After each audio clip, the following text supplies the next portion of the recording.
পাৰিছো সেইখিনি আৰু আপোনালোকৰ মাজত আনি ভালে সোনকালে ভাল হওক। এইখন নদীৰ পানী যায় গোটেই গাঁওখন ধ্বংস কৰি থৈ গৈছে। চাওক দলংখন ভাঙি গৈছে। মই লাষ্টৰ পিনে দেখাম দলংখন কেনেকে ভাঙছি, ক'ৰ পাৰে পানী কেনেকে গৈছে। ঘৰ চৰ চাওক কাৰো নাই, ঘৰকেইটা অলপমান ফ্ৰেম আছে, বাকী বস্তু বাহিনী চব বাহিৰত মানে ভাঙি চিঙি চুৰমাৰ হৈ গৈছে। দেখা পাব নে চৰকাৰে এইগিলা বস্তু সোনকালে ব্যৱস্থা কৰিব নে কিবা। বেলেগে তাৰমানে সহায় কৰিব গেলেও সিহঁতৰ পিছফালখন জ্বলে, কলি বেয়া হ'ব কথাটো। তথাপিতো নকৱাকে থাকিব নোৱাৰো আৰু আমি চকু মুজিও থাকিব নোৱাৰো সিহঁতৰ দৰে। সন্মান কৰিবৰো ইচ্ছা নোহোৱা হৈ গৈছে, তাৰমানে এনেকুৱা হৈ গৈছে পৰিস্থিতিবিলাক ইমান বেয়া হৈ যোৱাৰ পিছতো তাৰমানে গাত নালাগে আৰু বেলেগে যদি সহায় কৰে সেইখন কিন্তু গাত লাগে সিহঁতৰ। এইখন হৈছে আহোম ব্ৰিজ 1968 নিৰ্মাণ কৰা। এইখনৰ আধা গোটা ভাঙি শেষ হৈ গ'ল। এইখনত তাকে গেলি পানী হৈছে, মই য'ত নেকি দেখাই দিছোঁ।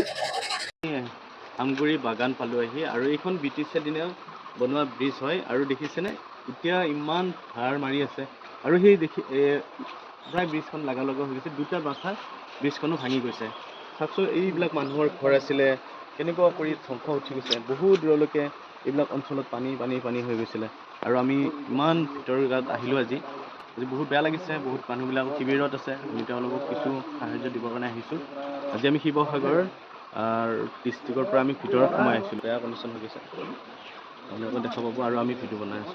চকুৰ আগতে এটা গৰু উঠি যায়, চাওকচোন কিমান দিন বা আগতে ঢুকাইছে। গৰুটোৱে আদা নোহাই হৈ গৈছে, আখৰা উঠি আহিছে। কেমেৰাত ভালকে ফকাচ হোৱা নাই কাৰণে ধৰিব পৰা নাই আপোনালোকে। নিজ চকুৰে যেতিয়া দেখছো ন গা কঁপি গৈছে, ইমান বেয়া লাগছে। আৰু আপোনালোকক নেক্সট ভিডিঅ'ত দেখাই আছো মানুহখিনি ক'ত কেনেকে আছে, সেইখিনি নেক্সট ভিডিঅ'ত দিম।